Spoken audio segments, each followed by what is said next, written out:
Hello, அனைவருக்கும் வணக்கம். இப்போ நம்ம ரித்தன்யாவுடைய மரணத்திற்கான சில காரணங்களை மட்டும் தான் இந்த பதிவில் பார்க்க போறோம். மிக கவனமாக கேளுங்க. பொறுமையா கேளுங்க. இது கொஞ்சம் லென்த்தி வீடியோ தான் இருக்கும். அதாவது ரித்தன்யா எனும் 27 வயது நிரம்பிய அந்த அழகிய பெண், திருமணமான 10ஆம் நாள் முதற்கொண்டு அவருக்கு டார்ச்சர் ஆரம்பிக்கிறது.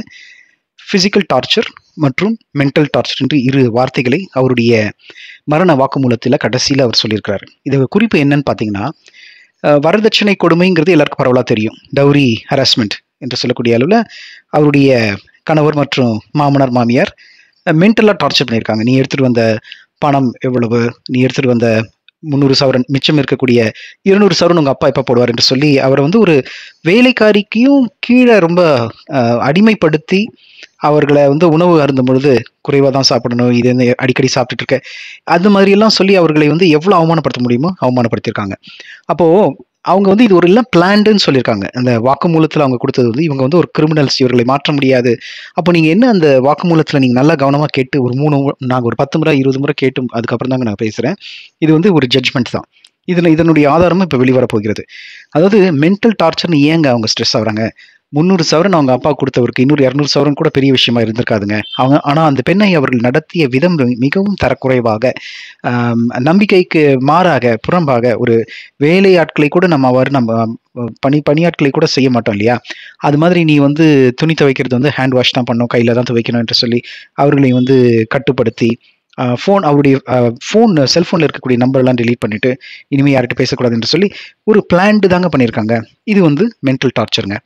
அடுத்தது வந்து பிசிக்கல் டார்ச்சர் என்ற அளவில வந்து சொல்லக்கூடிய விஷயம் வந்து, அவர்கள் சொன்னது, "அப்பா என்னால ரொம்ப தாங்க முடியல. என்னால உடல் ரீதியாக தாங்க முடியல. மன ரீதியாகவும் இவர்களுடைய டார்ச்சர் தாங்க முடியல" என்று சொல்லியிருக்கிறார்கள். காலையில ஆச்சுன்னா, இவர்கள் வந்து பெரியவங்கலாம் வந்து என்ன டார்ச்சர் பண்றாங்க, இந்த மாதிரி ஹராஸ்மென்ட் பண்றாங்க டவுரி கேட்டு. இரவு நேரங்கள்ல தன்னுடைய கணவர் வந்து உடல் ரீதியாக பாலியல் தொந்தரவு கொடுத்ததாக அவர்கள் குறிப்பிட்டிருக்கிறார்கள். அது வந்து தன்னுடைய தாய்க்கு அந்த இறப்பதற்கு முதல் நாள் இரவு மட்டும் தான் அவங்களுக்கு தெரிய வந்திருக்குது. அப்பயே அவங்க வந்து டைவர்ஸ்க்கு அப்ளை பண்ண போறேன் அப்படிங்கிற ஒரு வார்த்தையும் சொல்லியிருக்காங்க. அதனால இந்த பெண்ணை பற்றி நாம் வந்து நல்ல ஒரு தைரியம் அற்ற பெண் என்று சில குறிப்புகள் சொல்றது தவறு. நல்ல தைரியமான பொண்ணு தான். உலகம் அறிந்த பொண்ணு தான். ஆனா ரித்தன்யா வந்து செய்த ஒரே ஒரு தவறு, அவர்கள் வந்து அந்த ஒரு மணி நேரத்துக்குள்ளாரவே காருக்குள்ள உட்கார்ந்த பிறகு அந்த பாய்சன் அவர்கள் குடிப்பதற்கான ஒரு தூண்டுதல் என்னவாக இருக்கும் தான் நம்ம வந்து ஒரு சின்ன ஒரு துப்பு துலக்கணும். அதுல என்ன எங்களுக்கு தெரிந்த அளவுல எல்லாத்தையும் நம்ம வந்து இந்த கேஸ முழுமையா அனலைஸ் பண்ணும்போது என்ன தெரிய வருதுன்னா, அந்த கணவன் கவின்குமார் அந்த பெண்ணை பாலியல் வன்முறைக்கு ஆட்கொண்டிருக்கிறான். அதாவது மேரிட்டல் ரேப் என்று சொல்லுவார்கள். இது வந்து சட்ட ரீதியாக இது ரேப் என்கின்ற அளவுல சொல்ல முடியாது. இது வந்து டொமெஸ்டிக் வயலன்ஸ் என்கின்ற சட்டத்தின் அடிப்படையில அவர்கள தண்டிக்கலாம். ஸோ சட்டத்தின் அடிப்படையில அவர்கள வந்து தினம் தினம் ரொம்ப சொல்வதற்கே நாக்கு கூசக்கூடிய அளவுல அந்த பெண்ணுடைய பால் உறுப்புகள பாதிக்கும் வகையில அவர்கள வந்து துன்புறுத்தியிருக்கிறான். அவர்கள் தாயார் வந்து சொன்ன ஒரு குறிப்பு என்னன்னா, அவருடைய இடுப்பு எலும்பு வந்து ஒரு பக்கம் வந்து மாறிப்போச்சு. அவருடைய நடையே வந்து மாறி போயிருக்கிறது என்று சொல்லுவார்கள். அந்த அளவுக்கு துன்பம் குடுத்திருக்கிறான் அந்த ஒரு படுபாவி. அப்போ இந்த மாதிரி நடந்த சம்பவங்கள பார்க்கும் பொழுது, போஸ்ட்மார்ட்டம் ரிப்போர்ட்ல வந்து நிச்சயமாக அவர்களுக்கு வந்து எந்த அளவுக்கு துன்பங்கள், வக்கிரங்கள் நிறைந்த அந்த இரவுகள் அவர்களை துடிதுடிக்க வைத்த அந்த விஷயங்கள் எல்லாமே வெளியில வரப்போகிறது. அதனால கவின் என்கின்ற அந்த ஒரு இளைஞனுக்கு தூக்கு தண்டனை அதிகபட்சமாக வழங்க வேண்டும் என்பதுதான் எங்கள் இறைவனுடைய கோரிக்கை. இறைவனிடம் பிரார்த்தித்துக் கொண்டிருக்கிறோம். அந்த இறந்த அந்த ஆன்மாவுக்கு ஒரு சாந்தி கிடைக்க வேண்டும் என்றால் 3 பேருக்குமே, அதாவது கவின் குமார் என்கின்ற அந்த கணவன், அவருடைய தாய் தந்தையினர், ஈஸ்வரமூர்த்தி, அவருடைய மனைவி, மூவருக்குமே மரண தண்டனை தாங்க அளிக்கணும். ஏன்னு பார்த்தீங்கன்னா, அந்த தாயார் கிட்ட போய் முறையிட்டு இருக்கிறாங்க.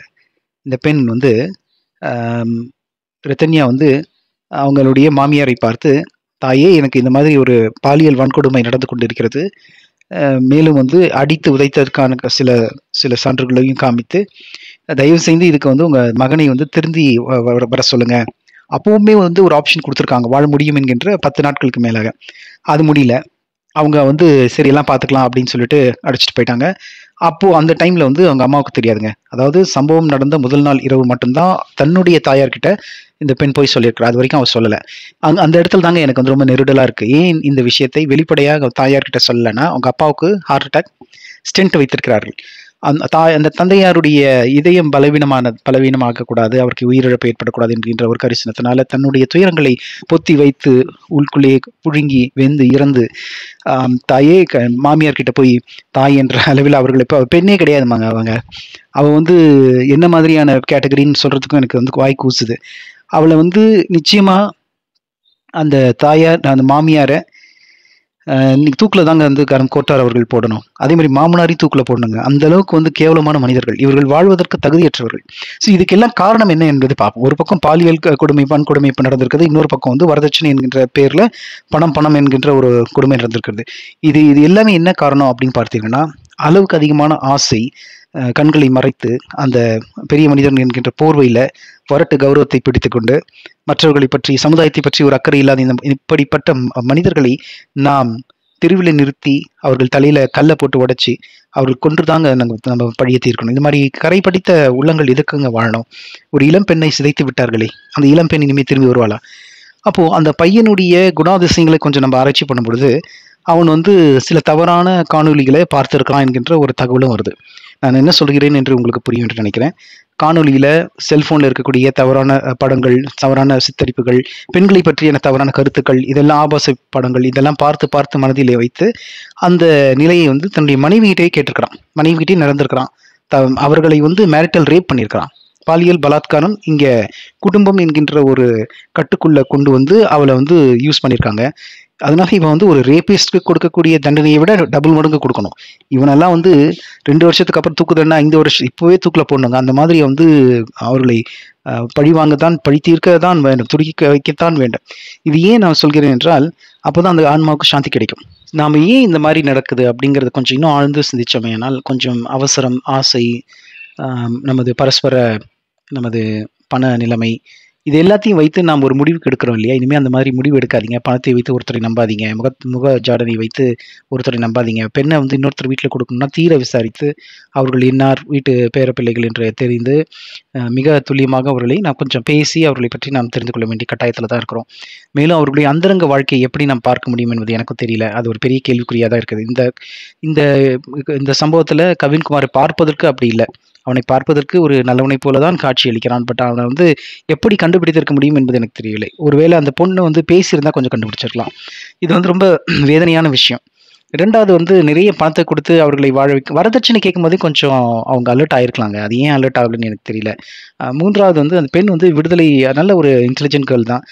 ரித்தன்யா வந்து அதை விடுவிச்சுட்டு வரணும், டிவோர்ஸ் பண்ணணும் அப்படின்னு முடிவு பண்ண அப்புறம் நேராக போலீஸ் ஸ்டேஷனில் ஒரு கம்ப்ளைண்ட் கொடுத்துட்டு பண்ணியிருக்கலாம்.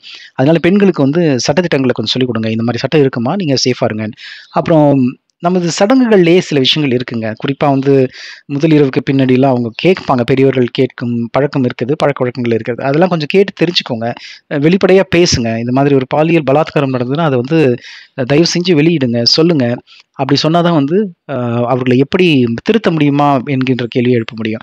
இந்த மாதிரி ஒரு வக்கர புத்தியுள்ள ஒரு மிருகத்தை நாம் வந்து திருத்த முடியாது என்கின்ற ஒரு நிலைமைக்கு வந்த பிறகுதான் அந்த பெண் இறந்திருக்கிறார். அது மட்டும் இல்லாம அந்த கடைசி 1 மணி நேரத்துக்குள்ளாரவே காருக்குள்ள இருக்கும் பொழுது அவர்கள் ஏதோ சொல்லி அந்த கணவன் கவின்குமார் அவளை ஒரு பெரிய ஒரு பயத்தை உருவாக்கியிருக்கிறான். நீ வந்து இப்படி பண்ணா உன்னுடைய படங்களை ஆபாச வீடியோ எல்லாம் போட்டுருமே என்னமோ சொல்லி அந்த மாதிரி நடந்திருக்கும் என்பது என்னுடைய யூகம் தான். இதற்கான தடயங்கள் இன்னும் வெளியில வரல. கண்டிப்பா அந்த கவினுடைய போனை பார்க்கும் பொழுதும் கடைசியில் அந்த கால் ட்ரேஸ் பண்ணும்போதும் இந்த துப்பு உங்களுக்கு கிடைக்கும். அதனால போலீஸ் துறையினர் இருக்கிறவங்கள தயவு செஞ்சு நல்லா இன்வெஸ்டிகேட் பண்ணுங்க. புலன் விசாரணையை நேர்மையாக நீதியோடு பண்ணுங்க. உங்க குழந்தைகளை பற்றிய விஷயம் தான் இது. உங்களுடைய பெண்களை பற்றிய விஷயம் தான். உங்களுடைய சகோதரிகளை பற்றிய விஷயம் தான் இது. இந்த கேஸை ரொம்ப கேர்ஃபுல்லாக டீல் பண்ணுங்க. எந்த பொலிட்டிக்கல் ப்ரெஷருக்காகவும் நீங்கள் வந்து ஒளிவு மறைவு இல்லாமல் உங்களுடைய கடமையை செய்யுங்க. நீதியை கொண்டு வாங்க. தயவு செஞ்சு இந்த பெண் உங்கள் வீட்டு பெண்ணாக நினச்சி இந்த கடமையை செஞ்சு புலன் விசாரணையை சரிவர செய்யுங்க. அந்த கவின்குமாருக்கு எப்படியாவது தூக்கு தண்டனை வாங்கி கொடுங்க. ஏன்னா அவன் கொலை மிரட்டல் விட்டுருக்கிறான். அதுக்கு மேலாக அந்த பெண்ணை மானபங்கம் படுத்தும் வகைகளாக அந்த கடைசி 1 மணி நேரம் பேசின வீடியோவை டெக்ஸ்ட் மெசேஜாக ஏர்டெல் மற்ற கம்பெனிலேருந்து கேளுங்க, சர்வர்லேருந்து டவுன்லோட் பண்ணி பாருங்க. அந்த கடைசி 1 மணி நேரம் அவர்கள் வந்து வாழ்க்கையை முடித்ததற்கான காரணம் உங்களுக்கு கிடைக்கும். இந்த மர்மம் விலகும் என்று சொல்லி என்னுடைய உரையை நிறைவு செய்கிறேன். தயவு செய்து பெண் பிள்ளை பெற்றவர்கள் இனிமே கல்யாணம் பண்ணி கொடுக்கும்போது பார்த்து கல்யாணம் பண்ணி கொடுக்கணும். பணத்துக்கு, முகத்துக்கு இதெல்லாத்தையும் கொஞ்சம் நீங்கள் ஒதுக்கி வச்சுட்டு அவர்களுடைய மனநிலையை நீங்கள் கொஞ்சம் பார்க்கணும் என்பது எங்களுடைய ரொம்ப முக்கியமான இருக்கும். விஷயம். பெண் பிள்ளை பெற்றோர்களும் சரி, அவர்களுக்கு சட்டதிட்டங்கள சொல்லி வளங்க. தைரியமா வளங்க. பாரதியோட கவிதைகள அவர்களுக்கு சொல்லுங்க. எந்த விதமான ஒளிவு இல்லாம பேச கற்றுக் கொடுங்கள். பெற்றோர்களிடம் மனம் விட்டு பேச சொல்லிக் குடுங்க. அதற்கு மேலாக அ பையன வந்து பெத்த ஃபேமிலி வந்து தயவு செஞ்சு இந்த பணம்ங்கிற ஒரு வெறிய விட்டுட்டு, தயவு செஞ்சு வரதட்சணைய ஒழிச்சுட்டு, பையனுடைய மனநிலை எப்படி இருக்கு? ஏதோ எம்பிஏ பண்ணிட்டான், அமெரிக்கால படிச்சுட்டான், எம்எஸ் படிச்சுட்டான், எம்பிஏ படிச்சுட்டான் என்கின்ற ஸோ நான் என்ன சொல்ல வரேன்னு உங்களுக்கு புரிஞ்சிருக்கும்னு நெனைக்கிறேன். தயவு செய்து எப்படி "ஏட்டு சுரைக்காய் கறிக்கு உதவாது" என்று சொல்வது போல, பையன் வந்து உங்க வீட்ல எப்படி வளர்றான்? எப்படி வளர்க்கப்படுகிறான்? அவனுடைய பதவியோ, பட்டத்தையும் மட்டும் படிக்க வைக்காதீர்கள். எம்எஸ் படிச்சுட்டா ஒண்ணும் பெரிய வாழ்க்கை கல்வி கற்றுத் தேர்ந்தவன் என்று அர்த்தம் இல்ல. இந்த தம்பி இந்த கயவன் கவின்குமார் என்பவன் எம்பிஏ பட்டதாரி என்று சொல்லுகிறார்கள். மேலும் ஐஏஎஸ் எழுதுவதற்கு ஆயத்தமாயிருக்கிறான் என்று சொல்லுகிறார்கள். அப்போ என்ன இருக்கு? அவனுடைய +2 மார்க் ஷீட்லாம் பார்த்து நெறைய மதிப்பெண்கள் வாங்கியதா அவருடைய பெண்ணுடைய தம்பியே சொல்லியிருக்கிறாரு. அதுக்கப்புறம் டிஜிட்டல் மார்க்கெட்டிங் பண்ணுவதாகவும் அவர்கள் தகவல் சொல்லியிருக்கிறார்கள்.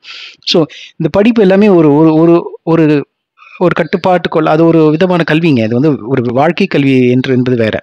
வாழ்க்கை கல்வி என்பது ஒரு பெண்ணை எப்படி குடித்தனம் செய்ய வேண்டும்? நாம் எப்படி நம் மனதை புரிந்து கொள்ள வேண்டும்? இறைவனுக்கும் நம்மளுக்கு என்ன தொடர்பு? சமுதாயத்துக்கும் நம்மளுக்கு என்ன தொடர்பு? இது போன்ற நல்ல விஷயங்களை பெண்னா என்ன? குழந்தை வளர்ப்புனா என்ன? இது மாரி நெறைய விஷயங்கள வந்து நாம் குழந்தைகளுக்கு ஆஸ் எ பேரண்ட்ஸ் நீங்க பெற்றோராக இருக்கக்கூடிய ஒரு ஆணுக்கோ, பெண்ணுக்கோ, ஒரு தந்தையாக இருக்கக்கூடிய, தாயாக இருக்கக்கூடிய பெற்றோர்கள் தயவு செய்து நீங்க குழந்தைகளிடம் மனம் விட்டு பேசுங்க. ஆன்மீகம் என்பது உங்களுக்கே தெரியுமான்னு தெரியல. ஆன்மீகம் ஏன் வேண்டும் என்பதற்கான ஒரு அர்த்தத்த சொல்லுங்க. நம் மனம் பதப்பட வேண்டும். நம்முடைய மனம் அமைதி பெற வேண்டும். அப்போதான் நம்மளுக்கு வரக்கூடிய பதிவுக்கேத்த வரக்கூடிய ஒரு அன்பு துணைவியார் தான் பதி என்று சொல்வார்கள். அப்போ நம்மளுடைய கலாச்சாரத்துல நல்ல விஷயங்கள சொல்லுங்க. நான் ஜாதிய சொல்லல. கலாச்சாரம் என்பது வேறு, ஜாதி என்பது வேறு. நமது கலாச்சாரத்துல இருக்கக்கூடிய பண்பாடு என்ன? பண்பாட்டு கல்வி என்ன? எதற்காக ஒருத்தனுக்கு ஒருத்தின் வாழணும்? எதுக்காக எப்படி வாழணும்? எப்படி வந்து ஒரு மனைவியை நாம் வந்து ஒருத்தருக்கு ஒருத்தர் அன்ப பரிமாறிக்கணும். அதுக்கு மட்டும் இல்லாம உடல் உறவு என்பது என்ன? எப்படி உடல் உறவு கொள்ள வேண்டும்?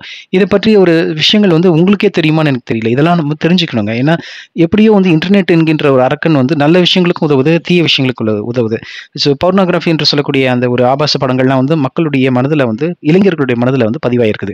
இப்போ அத நீக்கணும். அந்த கண்டிஷனிங்ல எடுக்கணும். பெண்களை வந்து எப்படி வந்து உண்மையான ஒரு தாயாக எப்படி ஒரு பெண்ணை எப்படி நோக்கணும் என்பதெல்லாம் நெறைய விஷயங்கள நீங்க வந்து அவர்களுக்கு புரிய வைக்கணும். இந்த கல்வி ரொம்ப முக்கியங்க. அதுக்கு தியான பயிற்சிகள் பழக வேண்டும். மன அலைச்சல் குறையும் பொழுது எல்லாத்துக்குமே இன்னொரு டைமென்ஷன் கிடைக்குங்க. அந்த பையனுடைய அம்மா வந்து இவன் ரெகுலர் அஃபெண்டரா தான் இருந்திருப்பான். அதாவது அடிக்கடி இந்த மாரி தவறு விஷயங்கள்ல பார்க்கக்கூடியவனாகவே இருந்திருப்பான் என்று எனக்கு தோன்றுகிறது. அப்படி இருக்கும்போது ஒரு முறை, 2 முறை அவர்கள் தடுத்து திருப்பி இருந்தால், அவனும் வந்து திருந்தி இன்னைக்கு வாழ்க்கை நன்றாக இருக்கக்கூடிய வாய்ப்புகளும் இருந்திருக்கலாம். அங்க பெற்றோர்களும் தவறு செய்ததுனால, அதாவது கவின்குமாருடைய பெற்றோர்களும் அவனை தடுக்காமல், திருத்தாமல் தவறு செய்ததுனால, மேலும் அவர்களுக்கும் ஒரு ஆசை என்கின்ற ஒரு பேராசை, பணம் என்கின்ற ஒரு ஆசை இருந்ததுனால, இந்த வாழ்க்கை இப்படி சின்னாபின்னமாக போய் சீரழிந்து போய்விட்டதை பார்த்துக் கொண்டிருக்கிறோம். அன்பர்களே, நண்பர்களே, சகோதரிகளே, நீங்க புரிந்து கொள்ள வேண்டியது வாழ்க்கைன்னா என்ன? இது பணம் சம்பாதிக்கிறதோ, ஏதோ பெரிய கார்ல போறதோ வாழ்க்கை இல்ல. அமைதியாக, சந்தோஷமாக ஒருத்தருக்கு ஒருத்தர் வந்து அன்பாக ஸ்பரிசம் பட்டு, தொட்டு, காதலித்து, நேசித்து, உடலுறவிலிருந்து வெளியேறக்கூடிய ஒரு அழகான குழந்தைகள், முத்தாட்டம் பெண் பிள்ளைகள், ஒரு தாமரை மலராக வரக்கூடிய அந்த பெண் குழந்தைகளையும், ஆண் சிங்கங்களாக வரக்கூடிய சிங்கத்தின் குழந்தைகளையும் நாம் வளர்த்து நல்ல சமுதாயத்தை உருவாக்க வேண்டுங்க. நமது இந்திய சமுதாயம் தாங்க உலகம் பூரா போயிட்டு நம்ம கலாச்சாரத்தையும், நம்ம பண்பாட்டையும் சொல்லணும். இதுல வந்து புதியதொரு உலகம் படைப்போம் என்றான் பாரதி. அதற்கு கூற்றாக, அதற்கு இணங்க நாம் புதியதொரு உலகை படைப்போம். அங்கு நல்ல உள்ளங்களை படைப்போம். நல்ல ஆண் மகவு, பெண் மகவு அவர்களை பெற்றெடுப்போம். அவர்களுக்கு கல்வி அறிவு, வாழ்க்கை கல்வி அறிவு, பெண் விடுதலை, பெண் சுதந்திரத்தை பற்றி அவர்களுக்கு நாம் சொல்லித் தருவோம். மேலும் இந்த இன்டர்நெட் போன்ற விஷயங்கள்லேருந்து வரக்கூடிய ஒரு தவறான விஷயங்களை எல்லாத்தையும் அகற்றி, நல்ல விஷயங்களை போதித்து, நமது புராண கதைகளை சொல்லி, அவருடைய மனநிலையை மாற்றுவதற்கான வழிவகுப்போம் என்று சொல்லி, இந்த சிறப்பு உரையை நிறைவு செய்கிறேன். நன்றி, வணக்கம், வாழ்க வளமுடன்.